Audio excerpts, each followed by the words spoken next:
শিৰোনাম মই কৃষ্ণা হ'ব খোজো।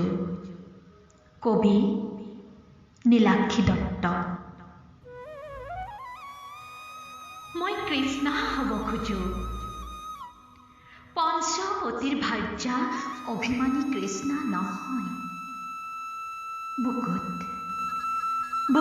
প্ৰতিশোধৰ বাহনি লৈ বনে বনে প্ৰতিসেৱাত ব্ৰতী হৈ ক্ষণে ক্ষণে যুদ্ধত জয়ী হ'বলৈ স্বামীৰ বুকুত অহৰহ জ্বলাই শুভৰ অগণিৰ দগমগীয়া শিখা। নহয় মই সেই দ্ৰুপদ নন্দিনীও নহয়, যাৰ জন্মই কঢ়িয়াই আনিছিল প্ৰতিশোধৰ স্ফুলিংগ। সখা দ্ৰোণাচাৰ্যৰ অপমানেৰে জৰ্জৰিত পিতৃৰ সুকোমল বক্ষ। পিতৃ ঋণ পৰিশোধ জীৱনৰ স্বপ্ন। মই সেই কৃষ্ণা হ'ব খোজো, কৃষ্ণৰ ভগ্নী কৃষ্ণা।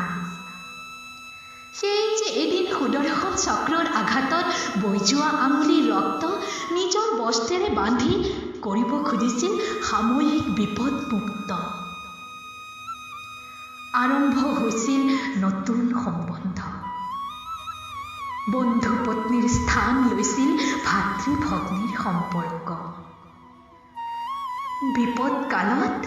বিপদকালত ৰজস্বলা দ্ৰৌপদীৰ সতীত্ব ৰক্ষা কৰি ৰাখিছিল ভাতৃৰ কৰ্তব্যৰ মান।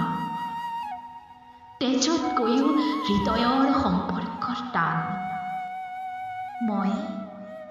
মই সেই কৃষ্ণা হ'ব খোজো, কৃষ্ণৰ ভগ্নী কৃষ্ণা।